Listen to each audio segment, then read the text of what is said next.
Let me say something to that, because I think this kind of discussion, which has gone on for a very long time around, sounds a bit cynical in a sense.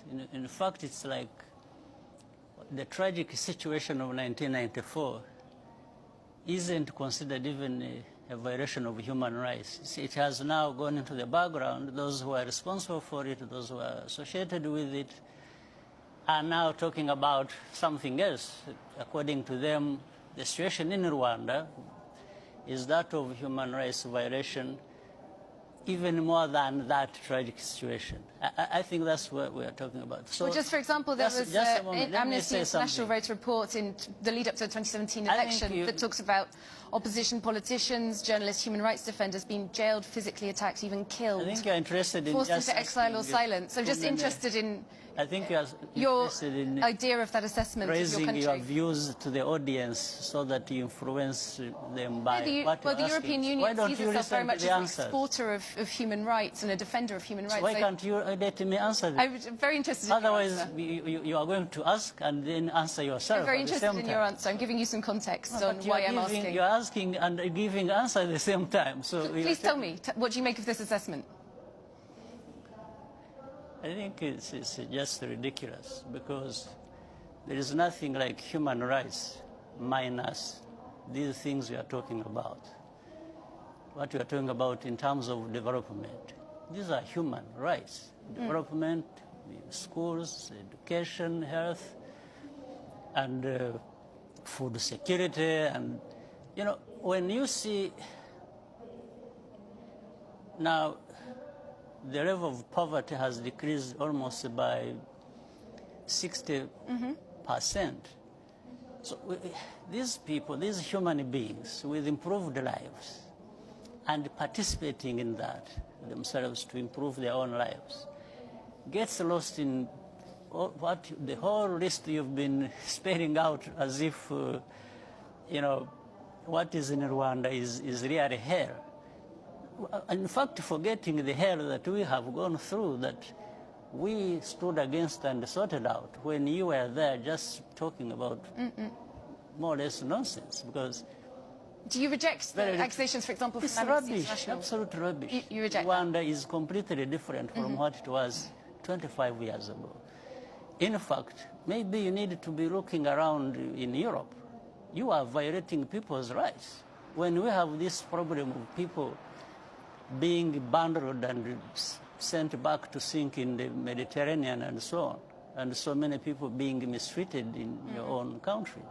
Why don't you talk about your human rights and stop just offloading everything? Well, this is a development conversation, so no, in the context of development. You are not the one to determine what conversation or what points to raise in any conversation. We are asking questions, this is what I'm saying. You are asking questions and you are giving yourself answers.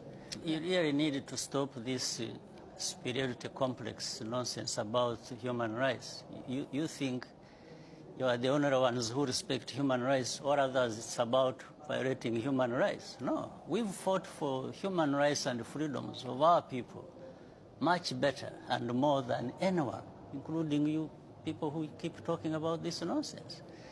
Where we have taken our country from and where it is now speaks for itself.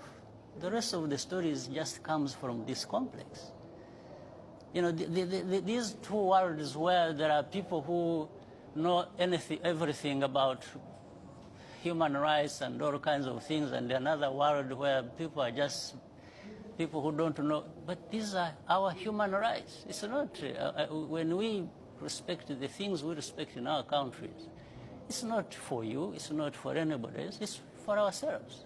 Is it not so universal? You don't sit there. Yes, it is universal, but you don't sit there. If it is universal and you believe it, then you don't become the judge yourself.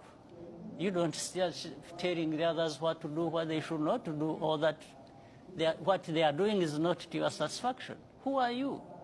Well, I'm not sure if we're talking about me personally. Well, you are the one actually raising these questions. So I think you better interpret it properly so that it is well understood. Okay. I could see you asking questions in a manner that you want to influence the ones listening to us. But that's not correct. Okay.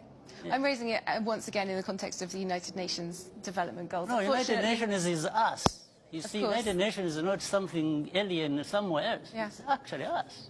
We participate. And the framework for this entire development. And by the way, I had been leading the Millennium Development Goals before Sustainable Development Goals. I was the co-chair of that, with other leaders and some of the leaders in Europe. So you don't turn around, it's like you want... So you believe that there should be scrutiny on human rights in Europe, in Africa, No, I believe that you shouldn't be there belittling Africans or leaders of Africa who are trying to... Oh, no, but the conversation about migration is a real conversation about human rights. So you believe that there are valid human rights concerns to be taken into account in this conversation? Even in Europe, not in Africa. Not in Africa? In Europe. In Europe, not only in Africa. Not, of course. Yes. Well, thank you both very much. Unfortunately, that is all we have time for. President Paul KAGAME of Rwanda and the EU's Development Commissioner, Neven Mimica. Thank you both for your time. Thank you as well for watching.